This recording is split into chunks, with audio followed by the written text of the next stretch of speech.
সংসদ ভবনের উপর দিয়ে যদি দেখা যায় ড্রোন ভিউয়ে, তাহলে দেখবো এটা হচ্ছে একটা তারকা চিহ্নের মতো। কারণ তো আজকে সংসদ ভবন নিয়ে আমরা কিছু সাধারণ জ্ঞানের কোশ্চেন জেনে নেই, যেগুলো থেকে তোমাদের ভর্তি পরীক্ষায় প্রশ্ন আসে এবং আসতে পারে। তো এই যে সংসদ ভবনটা তোমরা দেখছো, এই সংসদ ভবনটা কিন্তু 9 তলা। কয় তলা? 9 তলা।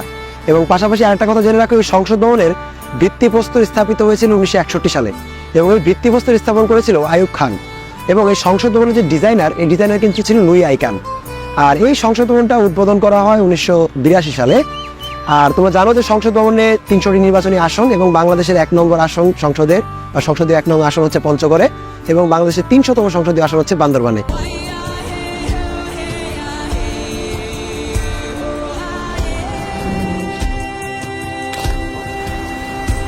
এবং তার পাশাপাশি তোমার হচ্ছে 50টি সংরক্ষিত মহিলা আসন রয়েছে, এবং এই 50টি সংরক্ষিত মহিলা আসন কিন্তু আনুপাতিক হারে বন্টন করা হয়।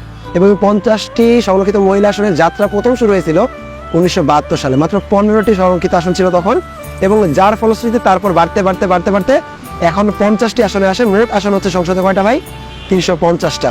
এবং এই সংসদ ভবনের উপর দিয়ে যদি দেখা যায় ড্রোন ভিউয়ে, তাহলে দেখবো এটা হচ্ছে একটা তারকা চিহ্নের মতো।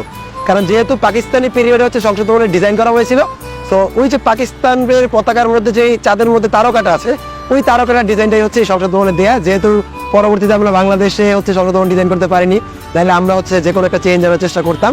আর আরেকটা বিষয় জেনে রাখো, সেটা হচ্ছে সংবিধানের প্রণয়নের পরে কিন্তু সংসদ গঠিত হয়েছে, এবং সংবিধান প্রণয়নের আগে ছিল গণপরিষদ।